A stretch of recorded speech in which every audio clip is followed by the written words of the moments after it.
இப்போ 10 பாட்டில் சாமி வந்தது கோலத்தை சொன்னார் ஆசிரியர். இப்போ ரொம்ப களைப்போட ஒருவர் சிறு தொண்டர், எங்கேயும் அடியார் கிடைக்காது. எப்போ பார்த்தாலும் செங்காட்டங்குடியில் அடியார் கூட்டம் இருக்கும். இன்னைக்கு திருவுருள் மாயத்தால் ஒரு அடியார் கூட காணும். சிறு தொண்டர் ரொம்ப களைப்போடு வருவார். இது வரைக்கும் சரிதம் கொச்சகத்தில் போயிட்டு இருக்கோம், கொச்சக கழிப்பா. இப்போ சரிதத்தினுடைய யாப்ப திருப்புறா தெய்வ சேக்கிழார் மீட்டர் கேஜில் போன வேண்டி பிராட் கேஜில் போகிற மாதிரி சொல்கிறார். நீரார் சடையான் அடியாரை நேடி எங்கும் காணாது, இது மாமா காய்ங்கிற வாய்ப்பாடு சந்தம் தானா வந்து அமையும். சீரார் தவத்து சிறு தொண்டர் மீண்டும் செல்வ மனையெய்தி ஆறா இன்ப மனைவியார்க்கு இயம்பி அழிவெய்திர மனைவிட்டு சொல்லி வருந்துறார். அடியாரை தேடி தேடி போனோம், எங்கேயுமே காணலை.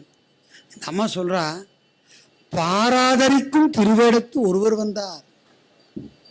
உன்னை இப்போ நம்மள அந்த என்ன செய்வோம், இப்போதான் அலைஞ்சிட்டு வரேன், ஒரு எலுமிச்சம்பழம் ஜூஸாவது குடிச்சிட்டு போறேன், இப்போ என்ன அவசரம் தயவு பண்ணி நினைக்கணும், தயவு பண்ணி இந்த இடத்துல சிந்திக்கணும்.